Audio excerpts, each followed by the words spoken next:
Jeff Fleck, yeah. So background-wise, started work out of college with Cargill, and mostly manufacturing-related operations, and it was almost 30 years ago. It's hard to believe, and put in SAP back at that time, right, which was version like I think 1, and but after Cargill went to go work for a company called 𝗏𝗏𝗄𝗃, which now is BASF, Pfizer, and Clorox herbicides, pesticides, and I ran operations and planning for a pretty large manufacturing plant in Hannibal. After that, went to go work for Clorox. I worked for Clorox for almost 17 years. Manufacturing related roles, ran plants, ran multiple plants, ran planning and operations and procurement. My last job there, I was responsible for the international supply chain and integrating basically a lot of different acquisitions into the company. After I left Clorox, I went to go work for a smaller company with 𝗏𝗲𝗄𝗃, which is in Atlanta. And they had just spun off from Acuity Brands. So it was really, as chief supply chain officer for that company, running planning, manufacturing, procurement, logistics, customer service, R&D, a little bit of everything. We sold off that business, and I went to go work for 𝗏𝗄𝗄𝗃. Worked for 𝗏𝗄𝗄𝗃 for the commercial side of the business as their chief supply chain officer. I left 𝗏𝗄𝗄𝗃 about 2 years ago to work on it's a merger. Basically, if anyone remembers old Quaker State Oil, but Quaker, which is oils, lubricants, metalworking fluids, merged with a company called Houghton. And yeah, so that's a little bit about me. Probably 2 pieces probably shaped my thinking. The first was when we went through COVID, right, and had to experience just multiple changes, multiple different scenarios that could possibly happen. We had put in an S&OP program and had some basic planning software that did okay, but not having something that could really do different scenario planning, help you to figure out like almost real time what it is that you needed to adjust in your supply chain. That part became you become critically aware that, hey, having something when there is a crisis, or today when there's tariffs, like how do you really sit down and say, okay, I have a base plan. Most people do. Demand, supply, inventory setting profiles, all the things that come along with it. That's almost table stakes to have to be able to operate in today's world but having something that can run multiple scenarios and really say, okay, this is option A, B, C, D. Which one's going to be the least landed cost model? What's one going to be the best for service for our customers? How can we adjust pretty quickly? That's really kind of the key, and I'd say kind of built this mentality of how do you make sure that you have good planning process and good planning tools and systems to go along with it.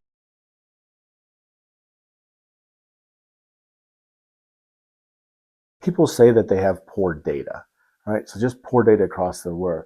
But what I think they really mean is, and what I really see is, they have lack of data visibility and what to do with it.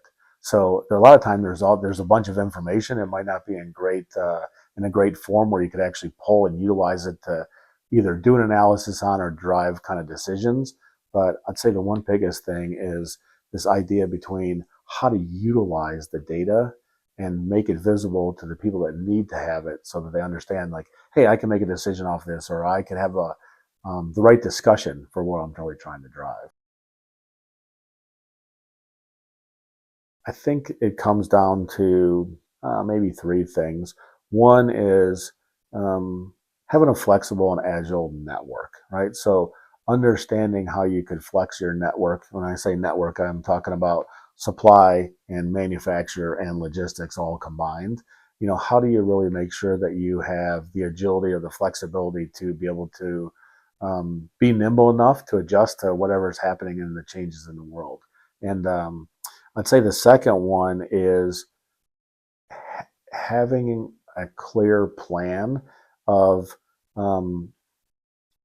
beyond just demand, supply, inventory, but being able to think about, okay, if there is a demand fluctuation that's pretty high in this region. What would I really do from a supply side to adjust to that?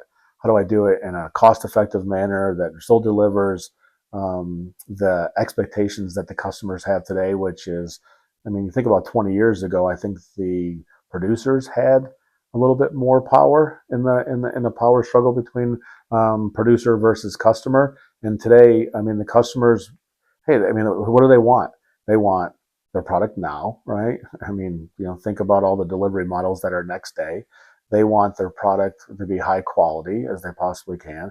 They want it to be low cost, right? So they want everything. And, so figuring out how to have the flexibility and inside of your network to be able to plan for that and the capability to be able to execute it once it actually is planned for. It's probably the two biggest. How are they different than the other guys out there? What would you say? I'd say the difference, right, is three things. So I'd say the first one is the ease of use and implementation. So this idea behind they're able to take your data in any form that exists and manipulate it or move it or utilize it, right, to be able to flow through the system and start to produce results pretty quickly.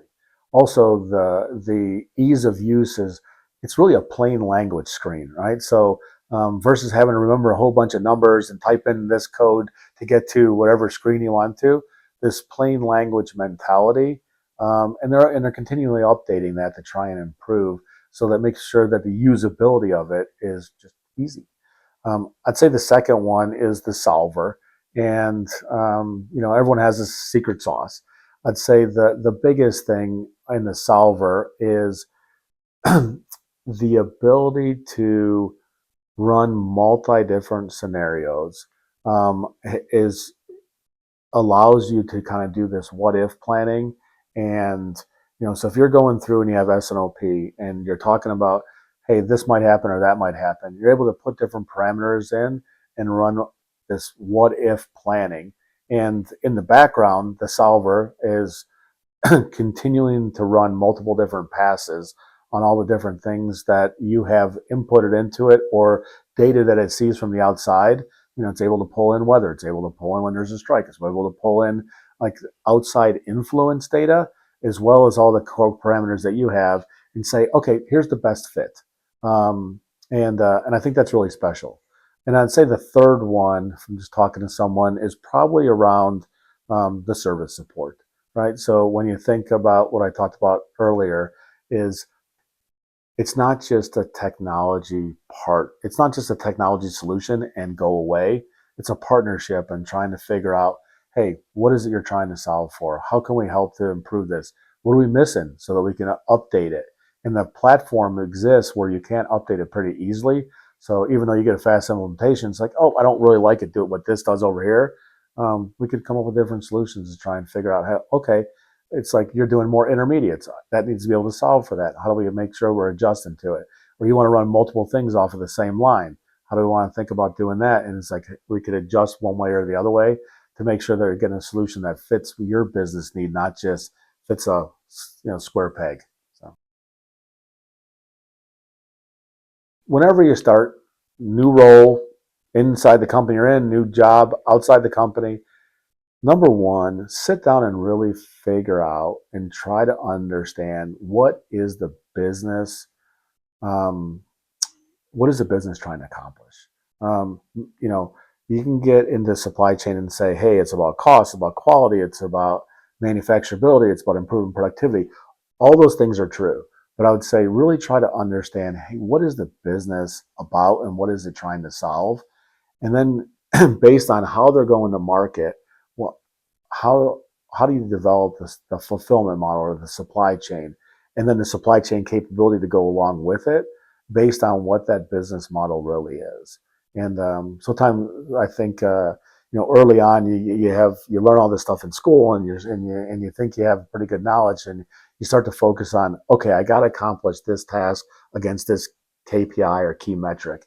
But I would say take a step back and really understand what's the business trying to drive, and are you accomplishing that overall, right? we've been growing pretty rapidly, right? And continue to expand, the customer base and the users that we have inside of it. And but probably what I'm most excited about is have not lost sight of the idea of we're trying to create a solution that works best for the customer. And not every customer's the same, right? They all have different challenges.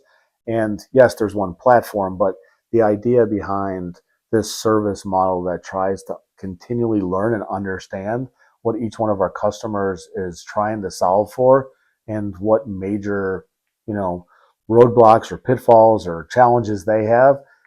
I'd say that's probably what I'm most excited about, right? Is we continue to reinvent who we are, and at the same time grow the user base and gain more knowledge from those users that are actually using the product.